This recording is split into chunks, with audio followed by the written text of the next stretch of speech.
On ne parle jamais assez de cette vérité dérangeante. La faim dans le monde n'est pas une fatalité, c'est une décision. Une décision née d'un système où la nourriture n'est plus un droit, mais un produit. Un produit qui doit rapporter, même si des millions de vies s'éteignent chaque année dans le silence. Chaque jour, la Terre produit largement assez pour nourrir tous ses habitants. Mais ce n'est pas ça qui compte. Ce qui compte, ce sont les marges, les profits, les graphiques qui montent.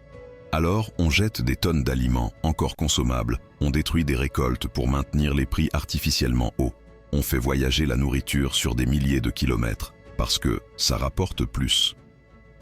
Pendant ce temps, dans certains pays, un enfant meurt de faim toutes les 10 secondes. 10 secondes. Le temps de lire cette phrase. On a transformé le pain, symbole universel de vie, en objet spéculatif. Le blé se négocie comme une arme, le riz devient un outil politique. Et chaque crise, chaque guerre, chaque sécheresse devient une opportunité pour faire grimper les tarifs. Plus les gens ont faim, plus certains s'enrichissent. C'est ça, la vérité que personne n'ose regarder en face.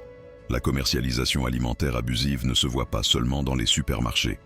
Elle se cache derrière les campagnes publicitaires, derrière les multinationales qui décident secrètement de ce que tu peux manger, quand et à quel prix.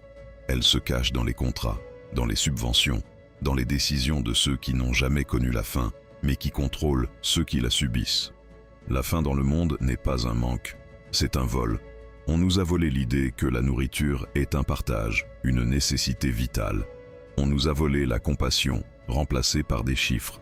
Et tant que la planète acceptera que des profits passent avant des vies humaines, rien ne changera.